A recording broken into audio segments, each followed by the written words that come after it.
Good morning, friends. I'm Dr. Furqan Pathan, Assistant Professor in English from Adarsh Science, JB Arts, and Birla Commerce College, Dhamangao Railway. Today, we are going to learn about barriers in the process of communication. The communication process is often affected by the limitations of the sender as well as the receiver, and the desired result is not obtained. When the sender sends the message to the receiver through an appropriate medium or channel, sometimes the message sent is not equal to the message received. This is due to some obstruction in the communication process, which is the barrier. During oral communication, barriers may arise if the sender is disorganized, uses irrelevant information, or has a poor voice quality. Whereas in written communication, poor message composition, incorrect spellings can lead to the entire message being misunderstood. So there are various types of barriers in the process of communication. Today we are going to discuss 5 barriers. They are mechanical barrier, physical barrier, psychological barriers, cultural barriers, and language barriers. The first is mechanical barriers.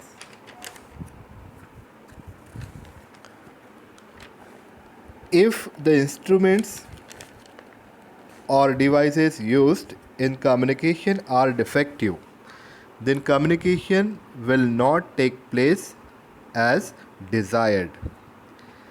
If telephones, fax machines, and computers do not work properly or are out of order, even for a short while, our work comes to a standstill.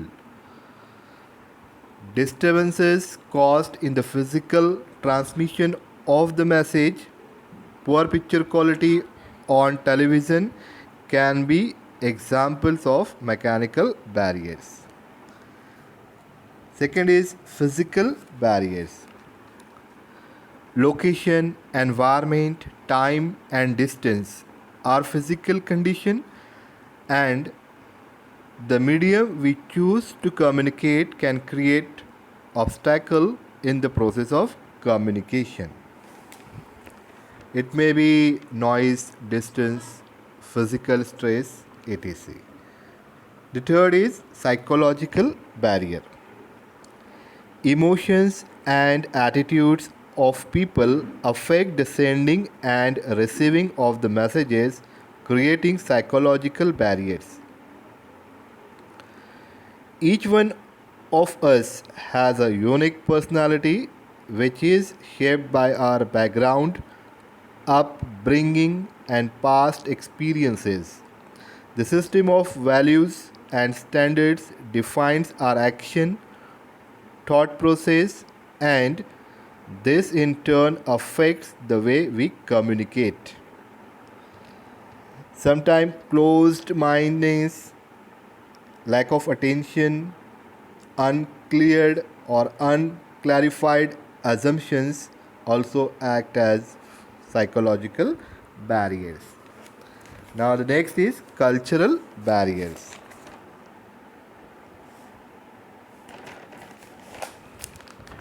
Culture is the pattern of taken for granted assumptions about how a given collection of people should think, act, and feel as they go about their daily affairs.